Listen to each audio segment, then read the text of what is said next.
Hey, what's going on? Ryan here with Intersection Records, talking Crossroads Guitar Festival Day 2.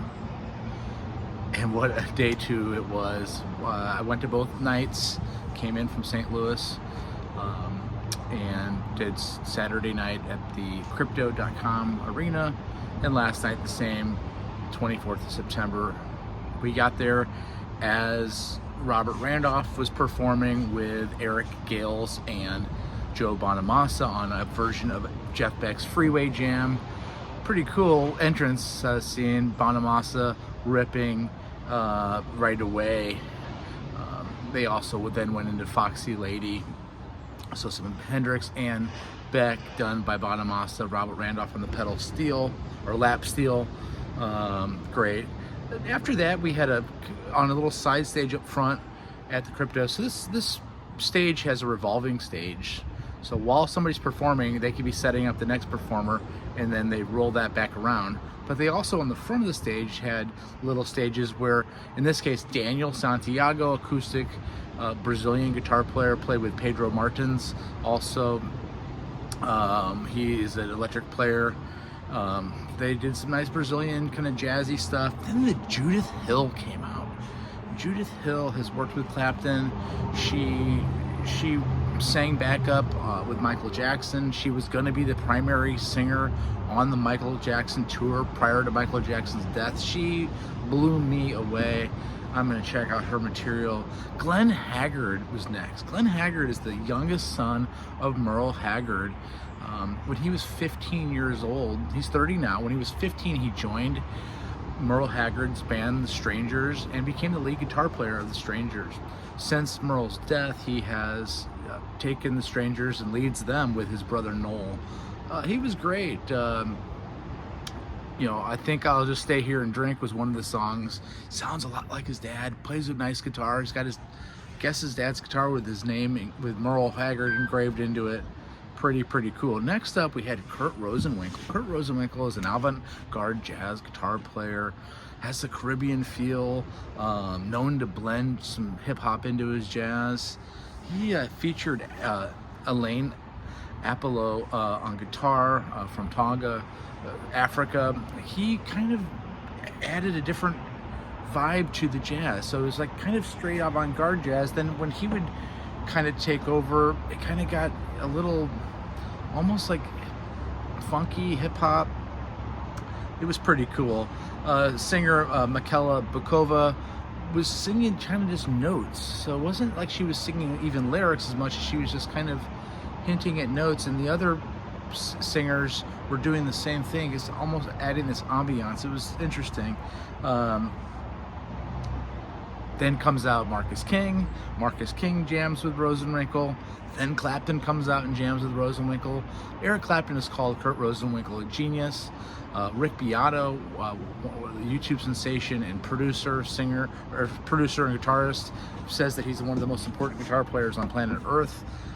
It was pretty cool. Keb Mo is up next. On the third song, you brought out Taj Mahal, who's playing ukulele. Amazing. Just amazing to see them play together. Kevin Moore was born in 1951 in Compton area of Los Angeles. Kind of one of the last guys he played with Albert Collins. He played with Papa John Creech in the 70s. He even has a writing credit on Red Octopus by Jefferson Starship, which is one of my favorite records by them. Keb was great.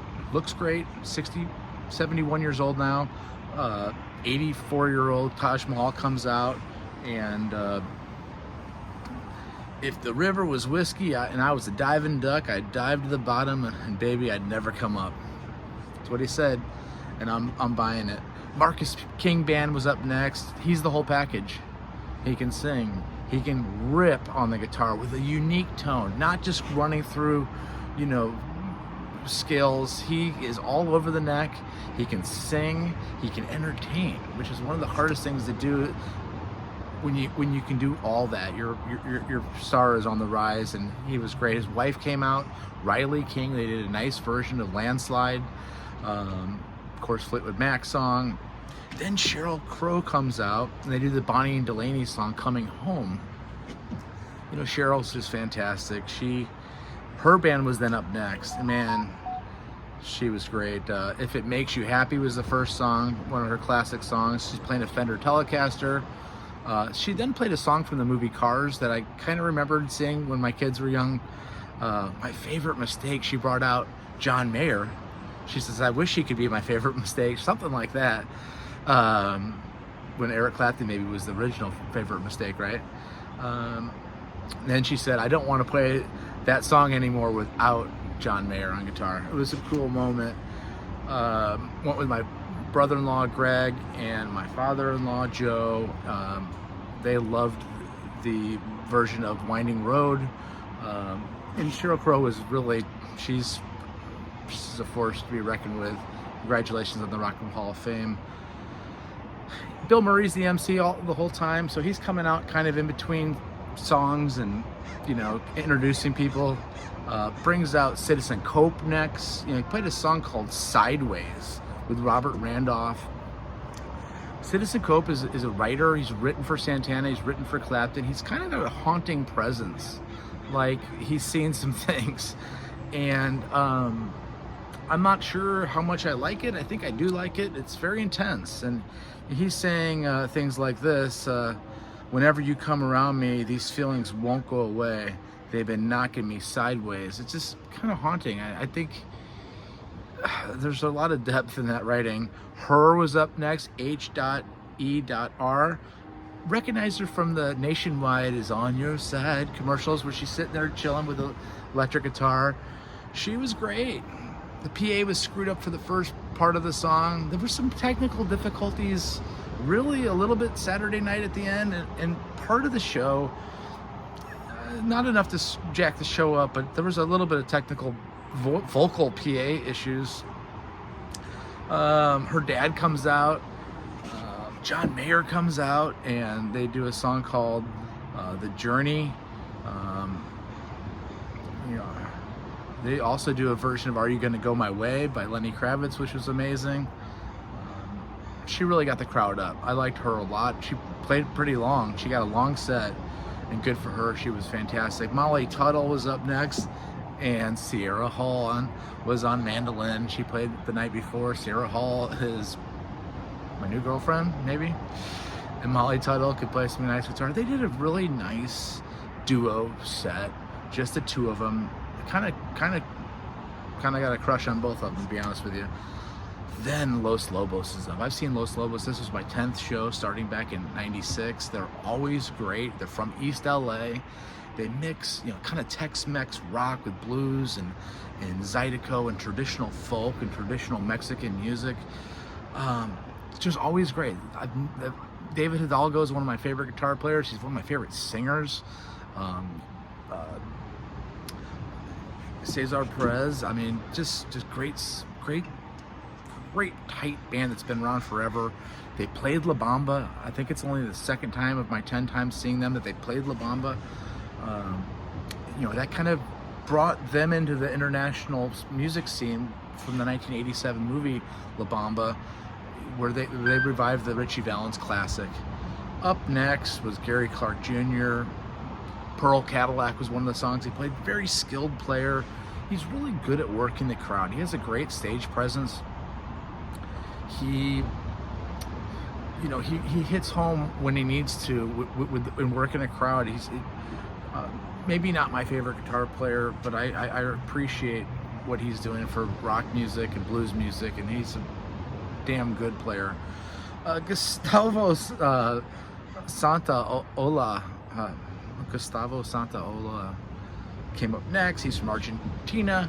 He is a composer. He's won 2 Academy Awards for original scores, actually in back-to-back years for Brokeback Mountain and Battle in 05 and 06. Very interesting,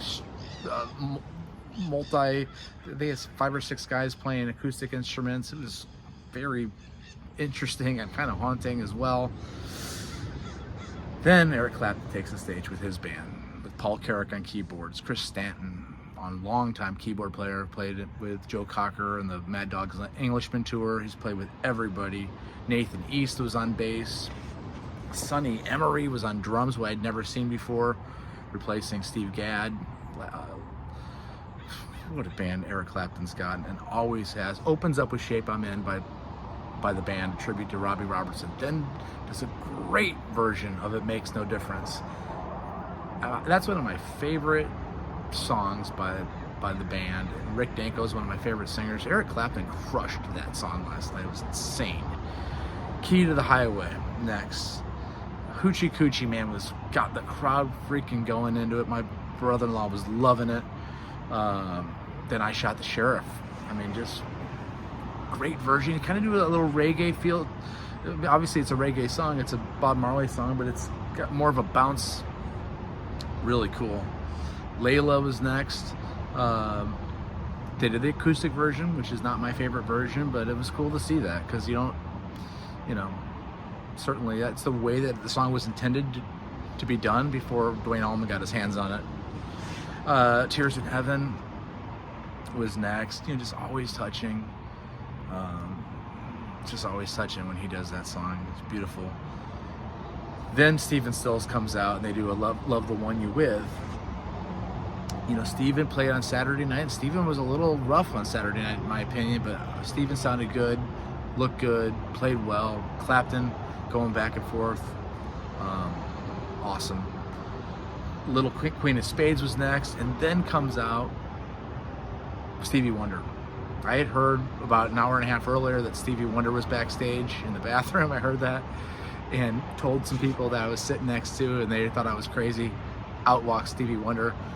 Has a vocal mic, has a little thing where he's able to play guitar on this box. And if you weren't listening closely, you almost couldn't tell what he was doing. But he was absolutely into this thing, playing guitar with Clapton. And, I think everybody was waiting for him to sing Crossroads or sing something else or sing Superstition. And it just felt like that was the next shoe to drop, and it didn't happen. It was a little bit of a disappointment, but I think if you go back and analyze the video and see what he actually did, there was a lot going on there that was a little bit under the surface. Then Santana. I'm one of the biggest Santana fans in the world. Soul Sacrifice, Jingo, Evil Ways, Oya Kamava, Cindy Blackman, Santana's on drums, just unbelievable. 3 drummers, percussionists. Then Love Supreme, and out walks John McLaughlin. And this is what I've been waiting for the whole weekend, is John McLaughlin to play with Santana. Love, Devotion, Surrender, the albums that they did, the jamming they've done over the years, just incredible. Then Europa, one of my favorite ballads. Then Samba Pati, another one of my favorite ballads. There's nobody has tone like Carlos Santana. Then Maria Maria, which I love, one of his newer songs off the Supernational album, and Smooth off of Supernatural. The crowd's going crazy at this point. Then Eric Clapton walks out and they do Black Magic Woman, and you got your Clapton Santana jamming after Santana McLaughlin jamming, after Stephen Stills that jammed with Clapton and Stevie Wonder. And then Black Magic Woman leads into Roadhouse Blues, finish up with a LA Doors song, and it was a classic night of rock. Sitting here on the ocean, and really had a great trip. I want to thank Greg and Joe for just a great weekend, guys. Peace out. Take a look at my channel. We do shows every single day. Thanks a lot. See ya.